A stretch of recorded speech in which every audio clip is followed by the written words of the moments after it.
Bon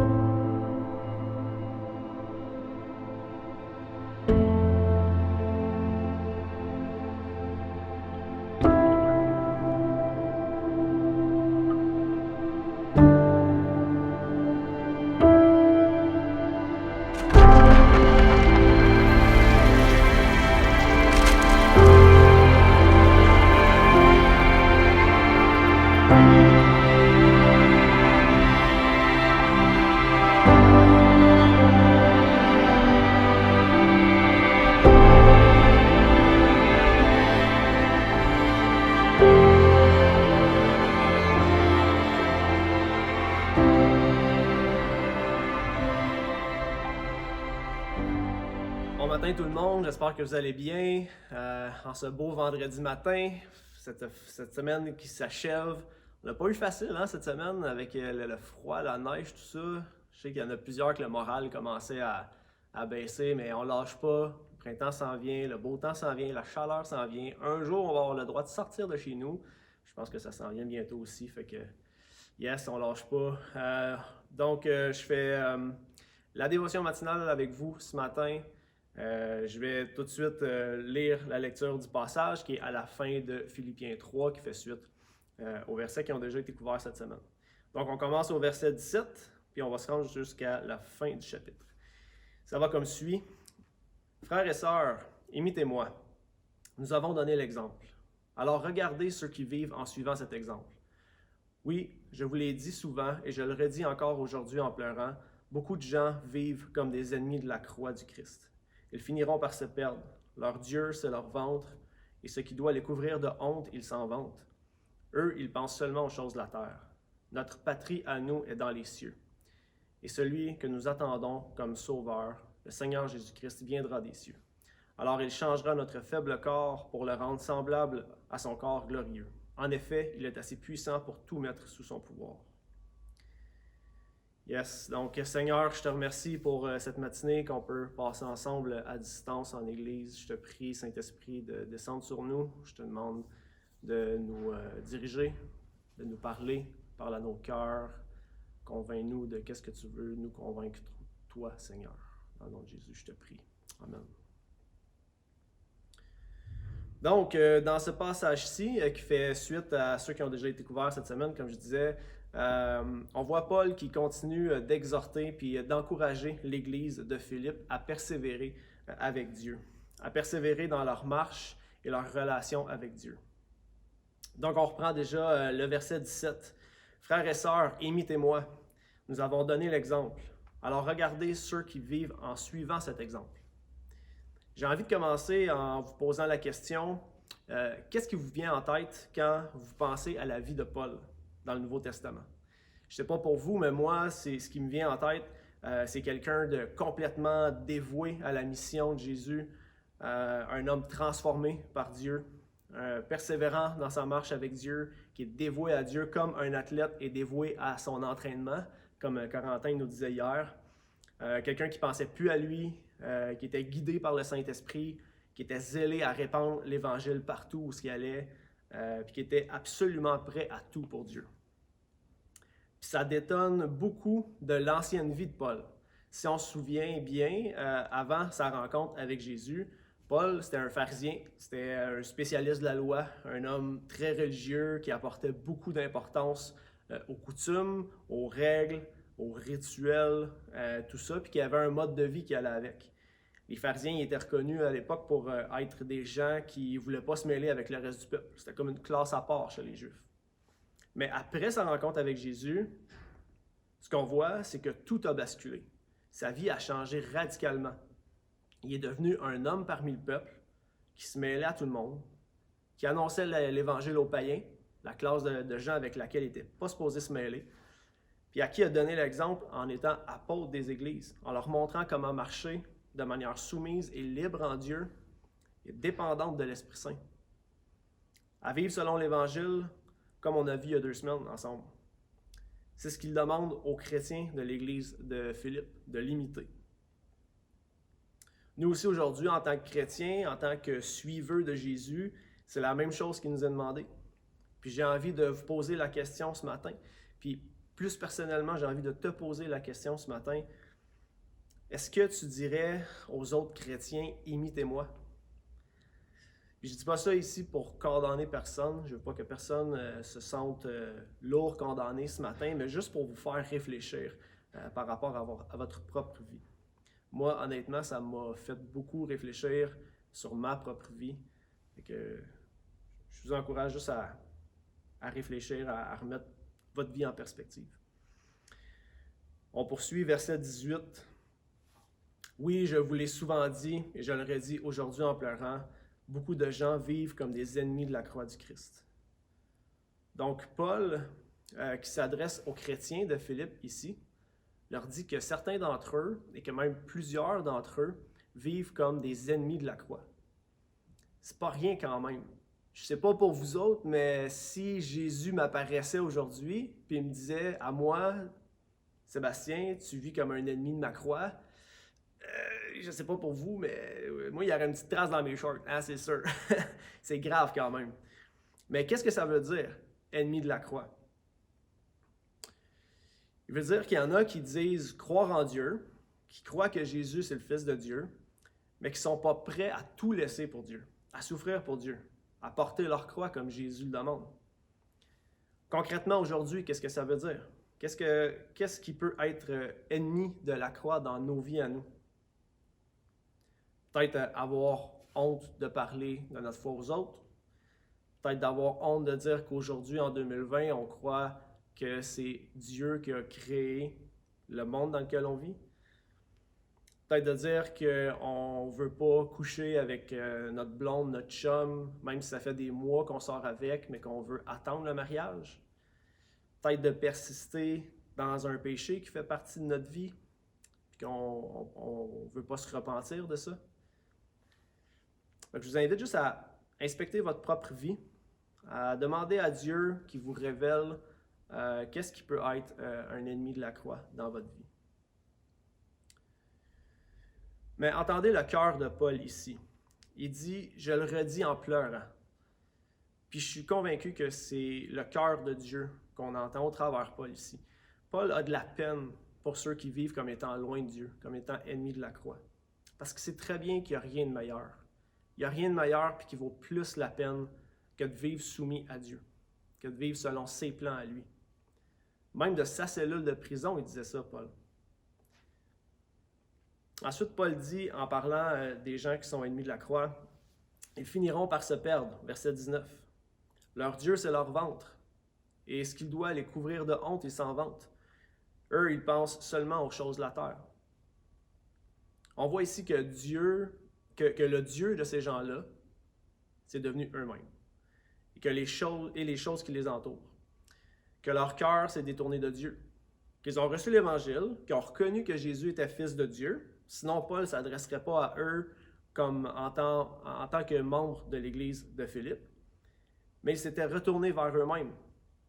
Que leur propre personne, leurs coutumes, leurs biens, leurs richesses et tout ça était devenu leur désir le plus grand, qui avait la première place dans leur vie. Qui n'étaient pas prêts à abandonner ces choses-là pour obéir à Dieu puis à souffrir pour lui. Pourtant, c'est ce que Jésus nous demande. C'est justement ça. C'est notre vie entière, qu'on meure à nous-mêmes, qu'on porte notre croix puis qu'on le suive. Voyez-vous, le problème ici, c'est un problème d'adoration. Peu importe quel est le problème dans notre vie, en tant que chrétien, c'est toujours un problème d'adoration. Peu importe le problème dans notre vie en tant que chrétien, c'est toujours un problème d'adoration. Pas adoration dans le sens qu'on connaît, dans le sens populaire, là, dans le sens qu'on ne loue pas assez Dieu comme dans les temps de louange dans nos églises, comme on connaît, mais que quelque chose d'autre a pris la place de Dieu dans nos vies.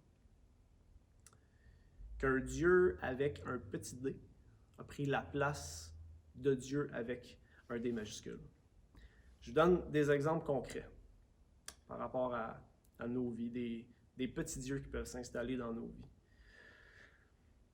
Tu aimerais peut-être prendre plus de temps avec Dieu, mais tu finis toujours par occuper tes temps libres avec un film, des vidéos sur YouTube, ton fil Instagram, tu finis par gamer, Le divertissement est peut-être devenu un petit Dieu.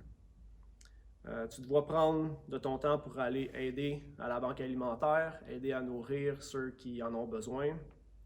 Mais finalement, tu te retrouves tout le temps chez vous à te divertir puis à te reposer. Peut-être que le confort est devenu un petit Dieu. Tu te vois manger mieux, faire plus de sport parce que ton corps te le dit ou juste parce que tu sais que ça serait mieux pour toi. Mais tu te retrouves toujours assis avec une bière chez vous en mangeant des chips. Peut-être que ton ventre est devenu un petit Dieu. Moi, j'ai dû me repentir de ça. Tu te vois investir plus de temps à court terme avec Dieu, en t'impliquant plus avec ta communauté, à l'Église. Mais tu es incapable de le faire parce que tu passes tout ton temps à grossir ta business. Peut-être que le travail est devenu un petit Dieu. Tu te dois donner de l'argent à ton frère ou ta sœur qui a de la misère à arriver. Mais finalement, tu dépenses tout ton argent pour toi-même. Tu décides de le garder. Peut-être que l'argent est devenu un petit Dieu. Je pourrais continuer comme ça encore longtemps.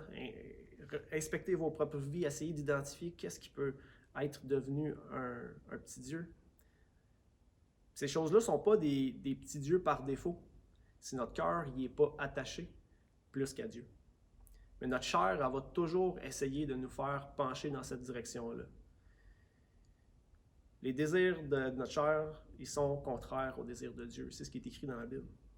Si on s'exerce et qu'on persévère à adorer Dieu, à le laisser en premier dans chacune des sphères de notre vie, ces choses-là ne deviendront pas des petits dieux.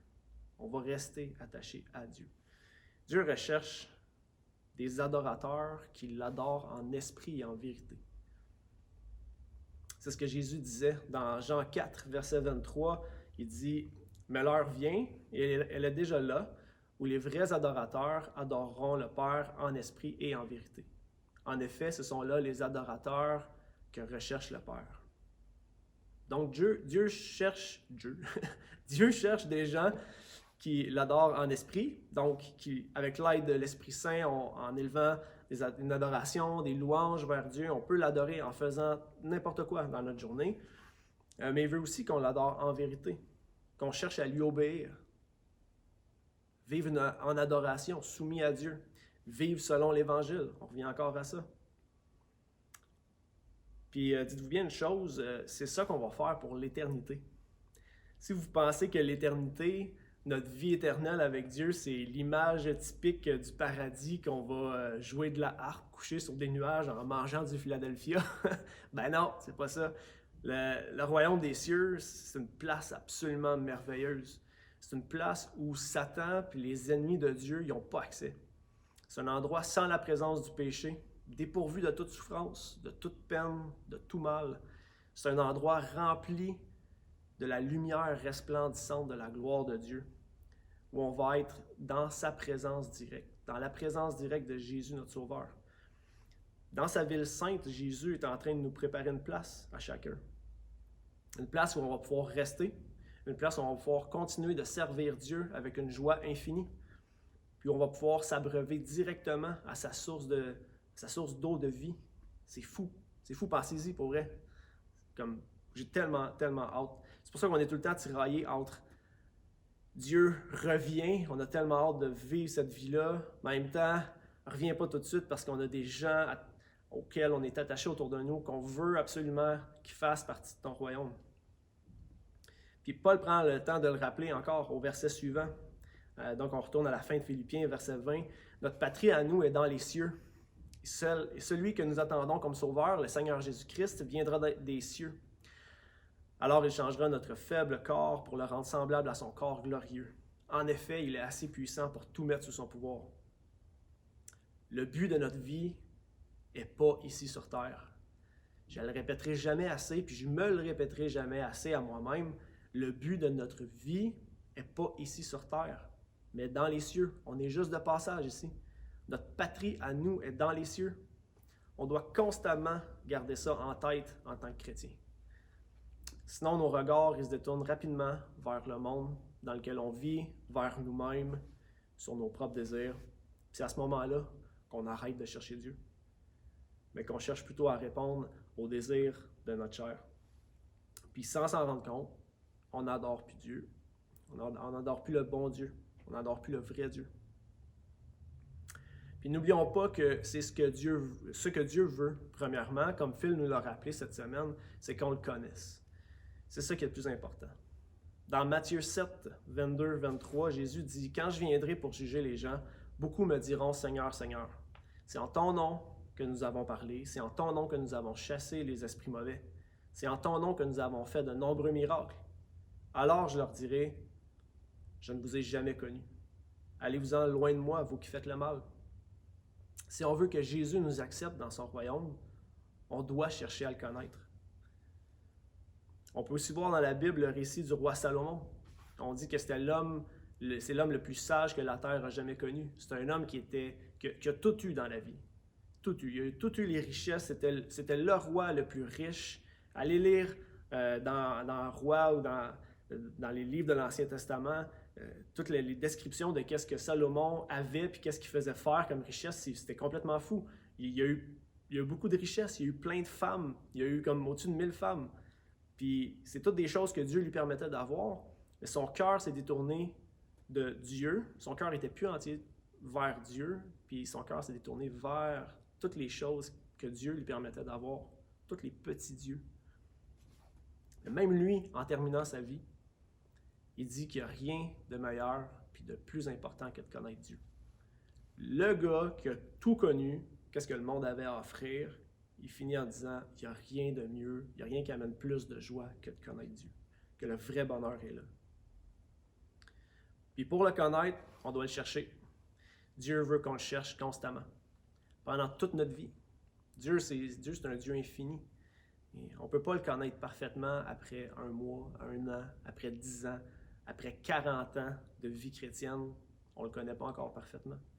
On doit continuer à s'exercer, à apprendre plus sur la personne de Dieu pendant toute notre vie, à passer du temps avec lui, à s'exercer, à se mettre à l'écoute de son Saint-Esprit en marchant avec Jésus. Puis je veux vous encourager à le faire chaque jour. Ça en vaut la peine. Puis le prix à la fin en vaut la peine. Je vais terminer en priant. Seigneur, je te remercie. Merci pour ta parole. Merci parce que c'est tellement bon, c'est tellement encourageant de savoir qu'il y a tellement plus qui nous attend après, avec toi, plus que qu'est-ce qu'on peut avoir dans cette vie ici sur terre. On veut tout te remettre, Seigneur. On veut s'abandonner complètement à toi. Garde-nous, garde nos cœurs, garde notre cœur, Seigneur. Empêche-nous de le remplir avec des petits dieux. Mais toi, Dieu, fais de nos cœurs des cœurs entiers pour toi. Complètement dévoués, complètement consacrés. Et que ça puisse avoir un impact incroyable dans notre vie, dans la vie des gens qu'on croise, pour que ton royaume s'agrandisse et soit accessible au plus grand nombre. Saint-Esprit, je te prie de continuer à nous parler, de continuer à nous inspirer. Montre-nous la voie qu'on doit prendre. Et merci, Jésus, d'être toujours là avec nous. Merci pour ta patience. Merci pour ton amour.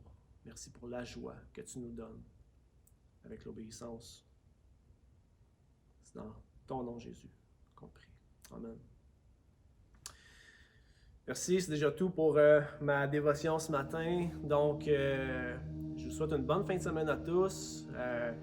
Revenez nous voir dimanche. Donc, dimanche matin à 10h, ça commence avec une petite animation pour les enfants. Soyez là en famille.